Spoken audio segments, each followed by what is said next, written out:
शुरुआत से, जब से उसने इस युद्ध के आवाहन करने के बारे में सोचा था पूर्णिमा जी, तब से वो ये कहता रहा है कि हम रिजीम चेंज करेंगे, हम वहां से जो कट्टरपंथी शासन है उसे मिटा देंगे। फिर सारी लड़ाई तेल के खेल पर आ गई है और अब सीधे सीधे ईरान की तरफ से ये कहा गया है कि जैसे भी बात करनी है वो खुद कर ले।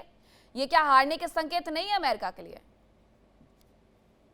देखिए, पहले दिन से मैं बता रही हूँ, ये तेल की मामला है। और तेल का it's not also oil. Oil oil, gold, copper, कोई भी रेयर अर्थ मिनरल्स हो, कोई भी लिटरली आपकी रिसोर्सेस हो, उसकी खेल है। अब रिसोर्सेस का खेल इसीलिए है कि यूनाइटेड स्टेट्स डोमिनेट करना चाहते हैं। और ये मैं बना के नहीं बोल रही हूँ। अब दो एक दो दिन की पोस्ट डोनाल्ड ट्रंप की अगर देख भी लेंगे, उसमें भी स्पेसिफिकली कहा हुआ है कि वी डोमिनेट, हमारे एनिमीज आर गेटिंग डिफीटेड। उनकी जो ये जो भाषा है, ये कोई रैंडम भाषा नहीं है। ये इनकी माइंडसेट है। और ये अपने जो वाइट क्रिश्चियन मागा बेस है, जो सुप्रीमेसिस्ट बेस है, उनको एनर्जाइज करने के लिए ये सब भाषा ऐसे कहा जाता है। अब कोई भी ट्रूथ सोशल पोस्ट उठा के देख लीजिए, आपको सिर्फ एरोगेंस, ईगो और नार्सिसिज्म आपको दिखाई देगा। स्पेसिफिकली आप साइकोलॉजिकली अगर भी उनको एनालाइज करेंगे, तो कोई भी एक लाइन बाय लाइन। अब बात आती है डोमिनेंस क्यों चाहिए। ऑब्वियसली ये जो उनके जो इब्राहिमिक फाउंडेशन है, वो एक्सक्लूसिविस्ट एक्सपेंशनिस्ट आइडियोलॉजी है। कौन किसको कहाँ पे फायदा हो रहा है, दे डोंट केयर। कौन लोग कहाँ पे मर रहे हैं, they don't care. Ibrahimism is exclusivist, Ibrahimism is expansionist. और ये इंपीरियलिस्ट एजेंडा जो है वो चलता रहेगा। अमेरिका के वो आज हालत है। और वो हार भी जाएंगे, फिर भी नहीं बोलेंगे कि हार गए। मैंने पहले दिन से बोल रही हूँ कि ये जो जंग छेड़ी है, ये हमारे कंट्री के लिए, हम यूनाइटेड स्टेट्स के लिए गलत है। Because at the same time आप रिटालिएशन नहीं सोच रहे हो। आपने सिर्फ एक रिलीजियस, एक पॉलिटिकल हेड को नहीं हटाया, आप एक रिलीजियस हेड को हटाए। आपने लिटरली आपने जाके एक शिया कम्युनिटी के पोप को हटा दिए। वो उस लेवल की एक शख्स है। तो ये अमेरिका सोचता है कि वो माइटी पावर जो है उनका, मिलिट्री पावर हो, इकोनॉमिक पावर हो, सैंक्शंस पावर हो, वो यूज कर सकता है कभी भी, कहीं भी किसी के ऊपर भी। ये अभी चलने नहीं वाला है। ईरान ने, आप देखिए, 12,880 सैंक्शंस उसके उनके ऊपर लगाया गया। आप मुझे कोई भी एक कंट्री का नाम ले दीजिए मुझे, हम्म। और बोल दीजिए कि they were capable of not only just retaliating against the aggressor, लेकिन खुद का कंट्री को भी संभालना। इतने साल, 47 ईयर्स, ऑलमोस्ट 50 ईयर्स हो चुकी है। और ईरान छुप छुप के उनको तेल बेचना पड़ रहा है चाइना को। हम्म। वो सही तरह बिजनेस भी नहीं कर पाते। आज उनका ये उन्होंने अपने आप को वहां पहुंचा दिया है कि वो रिटेलिएट किसको कर रहा है।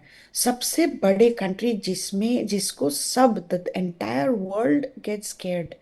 अब इंडिया भी, अब आप इंडिया को भी उस लेवल पे अगर बिठाएंगे, उस सिचुएशन पे बिठाएंगे, इंडिया कभी रिटेलिएट नहीं कर पाता।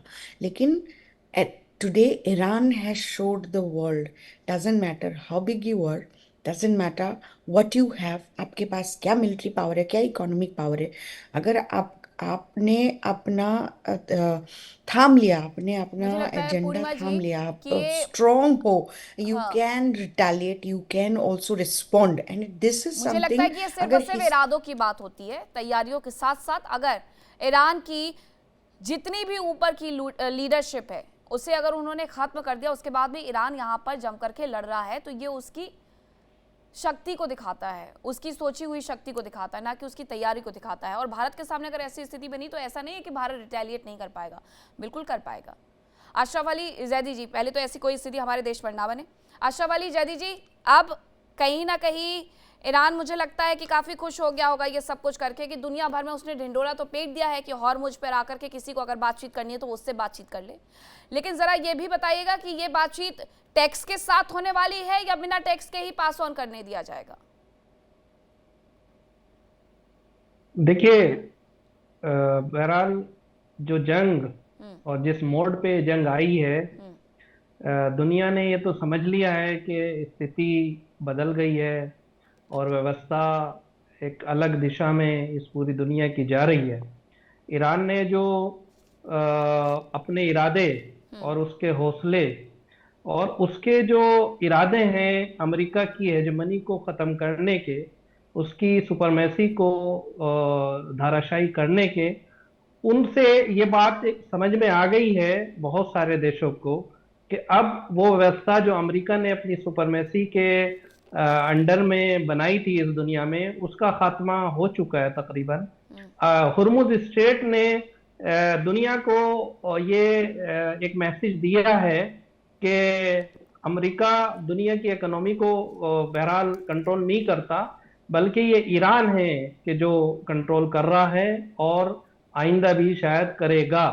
ईरान मिलिट्री माइट में हो सकता है अमेरिका से बहुत पीछे हो सकता है उसकी माइट, मिलिट्री माइट के एतबार से जब बात होती है तो अमेरिका बहुत आगे हो, उसका डिफेंस बजट बहुत ज्यादा हो, लेकिन अमेरिका में यकीनन मिलिट्री माइट ज्यादा हो सकती है, लेकिन अमेरिका के पास वो इरादे नहीं है जो ईरानियों के पास हैं, जो ईरान की आर्मी के पास हैं, जो ईरान की जनता के साथ हैं।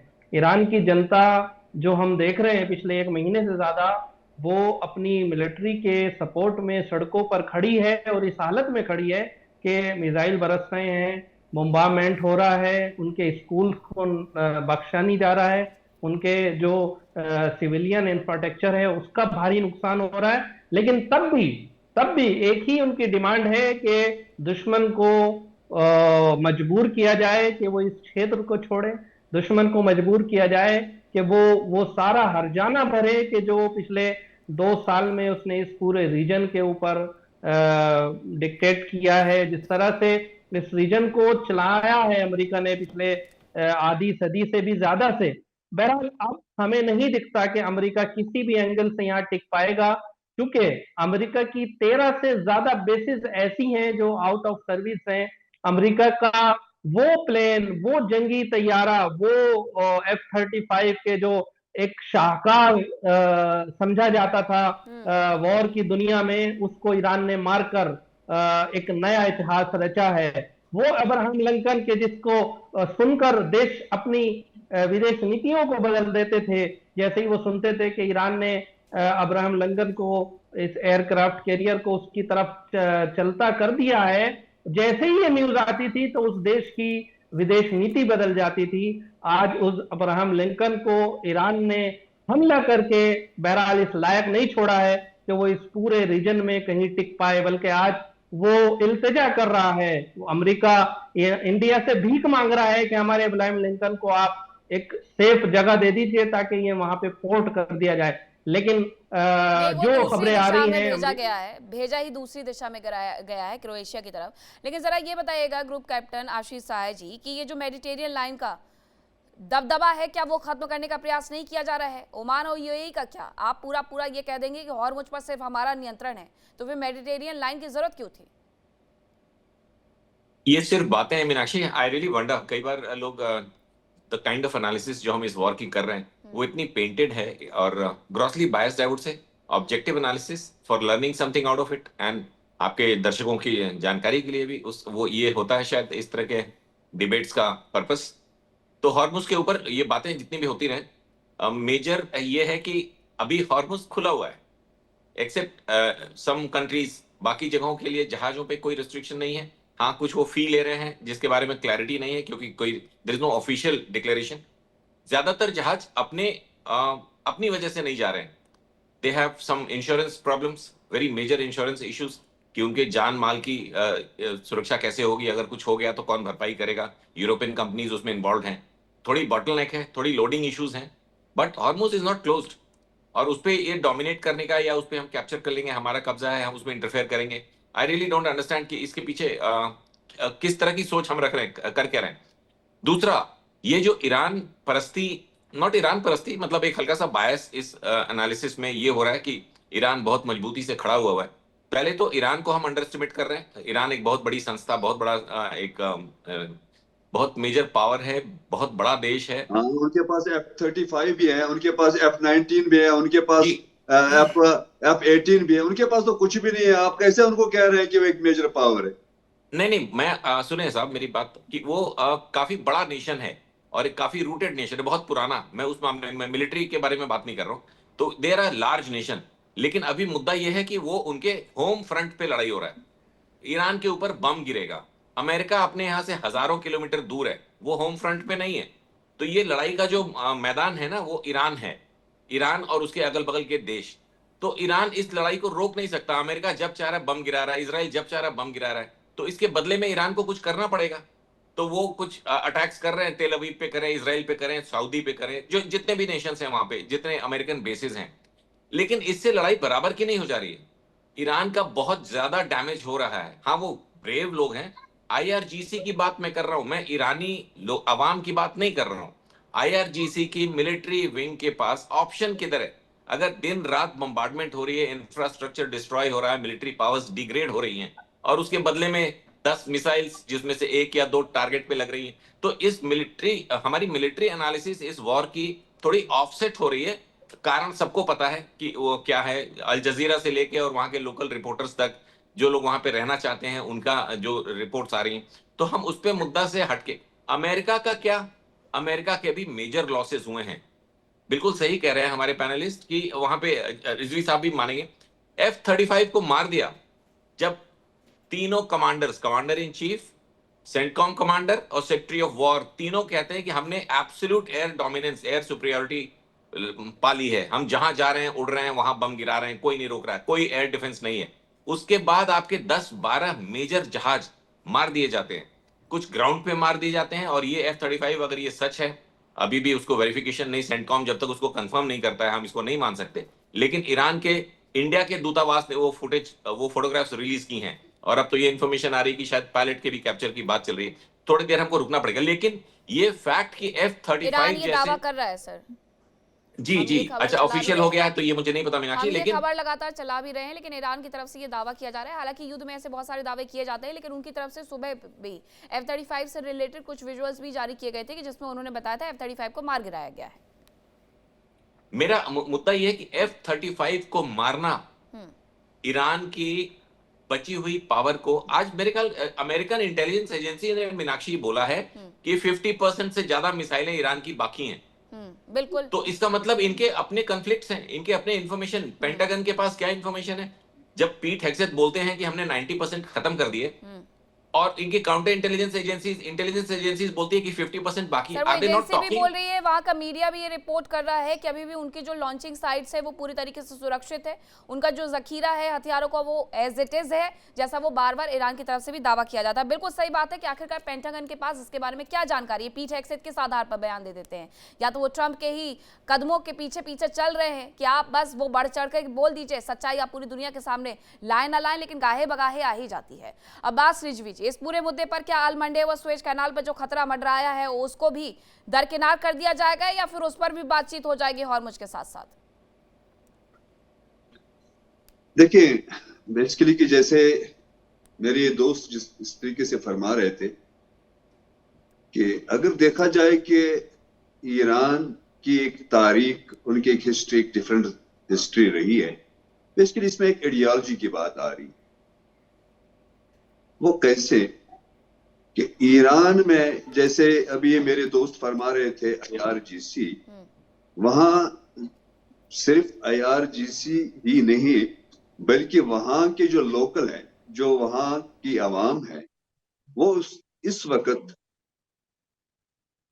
इस जंग के पीछे, जैसा कि मैं आपको ऐसे कहूं कि ईरान में पिछले 47 साल में एक आइडियोलॉजी को लोगों के सामने, स्पेशली जो वहां की यूथ है, उनके सामने उसी तरीके से पेश किया गया है कि जिस तरीके से हम करबला की तारीख को पढ़ते हैं। क्योंकि यहाँ जो मुख्तलिफ डिफरेंट डिबेट्स होते हैं, तो मेरे ख्याल में इस बारे में वो कम इल्म रखते हैं, कम नॉलेज रखते हैं। ईरान में बेसिकली जब हम इमाम हुसैन अलैहिस्सलाम की उस जंग की बात कर रहे हैं कि जहां उनको प्यासा शहीद किया गया था करबला में, उसके जो भाई थे, जो उनके जितने भी फर्जंदान थे, वो पूरे खानदान को उनको करबला में शहीद किया गया है। किसने किया था और रिजवी जो साहब, किसने किया था? जी ये शहीद किसने किया था? करबला की जो शहादत नहीं की आप जिक्र नहीं कर नहीं रहे हैं। मैं थोड़ा इशारा दे रहा हूं आपको, आप ही की वजह से मैं ये बात कर रहा हूं, क्योंकि अगर इस जी पे बात करें कि किसने शहीद किया है तो ये तो एक लंबा चलेगा, उस पे भी कभी बात करेंगे, और जरूर इस पे बात करेंगे किसने शहीद किया है उस पे भी कभी, क्योंकि शायद जो हमारे जो टीवी चैनल है शायद इसी पे कोई डिबेट ये रखे, उस पे हम खुल के बात करेंगे। ऐसी बात नहीं है, हम भी निडर हैं, हम वी आर इंडियंस, जैसे मतलब क्या कहते हैं कि इस वक्त जो सिचुएशन है उस पे हम बात करेंगे खुल के बात, जो आप चाह रहे हैं, जो आपकी दिल की वॉइस है, आवाज है, वो भी मैं आप तक पहुंचा रहा हूं। तो बेसिकली उस वक्त जब ये शहीद किए गए इमाम हुसैन, उसमें सिर्फ एक मुसलमान, एक तारीख, शायद मैं आपको ये बताना चाह रहा हूं, तो आपकी नॉलेज में इजाफा करना चाह रहा हूं, उसमें सिर्फ जी एक जी शिया नहीं था, उसमें सिर्फ क्रिश्चियन नहीं रहा, बल्कि उस वक्त हिंदुस्तान से एक राहिब दत्त जो हिंदू था और उसके 7 बेटे यहां से चले गए हैं इमाम हुसैन की मदद करने के लिए। ये तारीख है, ये हिस्ट्री है। तो आज जो ईरान में इस वक्त जो आप ये कह रहे हैं कि ईरान इस वक्त ये समझें कि जीत की तरफ जा रहा है, अगर ये मेरे दोस्त न माने, लेकिन अगर मैं मुख्तलिफ टीवी चैनलों पे देखूं, कम से कम 85% ये कह रहे हैं कि अमेरिका ने शिकस्त खाई है, इसराइल ने शिकस्त खाई है। वो कैसे कि इसराइल के पास F-35 है, सॉरी अमेरिका पास, अमेरिका के पास F-15 है, अमेरिका के इसराइल के पास पास भी है, F-18 है। इसराइल के यानी पास भी है। यानी उनके पास एक टेक्नोलॉजी है कि उनके सामने ईरान के पास कुछ भी नहीं है। ईरान के पास क्या है? मिसाइल है, जिस मिसाइल टेक्नोलॉजी के लिए उन्होंने पिछले 30 साल से मेहनत की है, और उस टेक्नोलॉजी के साथ साथ जो उनके पास सबसे बड़ा हथियार है वो यूनिटी है, और सबसे बड़ा हथियार जो उनके पास है, जो वो ये समझ के बैठा है, जिस तरीके से इमाम हुसैन का जो कारवां था वो सिर्फ 72 आदमियों पे मुश्तमिल था, और 72 आदमियों के मुकाबले में हजारों दुश्मनों की तादाद थी, वो शिकस्त खा गए। उसी तरीके से उसी नक्शे कदम पे चलते हुए, और वो ये चाह रहे हैं कि अमेरिका शिकस्त खाएगा, इसराइल शिकस्त खाएगा, या कोई हमायती हो इसराइल अमेरिका का, क्योंकि यहाँ आइडियोलॉजी की बात है, इस वजह से मैं बात करना चाह रहा हूं। और इसकी दलील यह है कि तकरीबन 1 महीना से जायद हुआ इस जंग का, और इस 1 महीने और चंद दिनों में इस वक्त लाखों लोग पूरे ईरान में सड़कों पे रात दिन होते हैं और ईरान के हक में नारे बुलंद करते हैं, और ऊपर से बम गिराते हैं, ऊपर से मिसाइल गिराते हैं, और वो तमाशा ऐसे देखते हैं कि जैसे खिलौने का तमाशा देखा जाता है। और उसके रिजवी साहब, मुकाबले में आप इसराइल में देखें कि वहां इसराइल में जैसे पिछले 1 सवा महीने से पूरा कर्फ्यू लगा हुआ है, और वो कहाँ बैठे हुए हैं? मुख्तलिफ बंकरों में बैठे हैं। लेकिन ईरान में आप ये देख लेंगे कि वहां कोई न बंकर है, और खुलेआम वो लाखों लोग निकलते हैं, क्योंकि उसके पीछे एक ही दलील है, उनके पास एक ऐसी आइडियोलॉजी है जिस आइडियोलॉजी को न कि एक इसीलिए तो शिया वहां पर बल्कि एक हिंदू भी मानते हैं। आंकड़े बहुत अलग आते हैं, इसीलिए वहां से आंकड़े। ग्रुप कैप्टन आशीष साहजी जवाब देना चाह रहे थे, छोटा सा जवाब सर आपसे लूंगी, उसके बाद एक खबर आ रही है वो भी बताती हूँ। मुद्दाई मीनाक्षी, रिजवी साहब मेरी बात समझ रहे थे कि ये जो एक वॉरिंग टीम है ना, आज से नहीं हजारों साल का, बिल्कुल सही कह रहे हैं, वो करबला से शुरू होगा और वहां पे आपको पता चलेगा इनफैक्शन लड़ाइयां हो रही थी। इसमें कोई अमेरिका नहीं था, उस समय कोई इजराइल नहीं था, ये आपस की लड़ाइयां थी। और उस समय से लेकर आज तक हम ताने बाने भूल के एक अम्ब्रेला, बिल्कुल सही कह रहे हैं वो, ये आइडियोलॉजी की लड़ाई है। और ये पेंटागन और व्हाइट हाउस को समझना चाहिए मीनाक्षी। अब ये जो पिछले 2 महीने से, 1 महीने से युद्ध और बाकी समय से ये कयास कि regime change, let us introduce today on your channel a new word, ideology change करने की जरूरत है।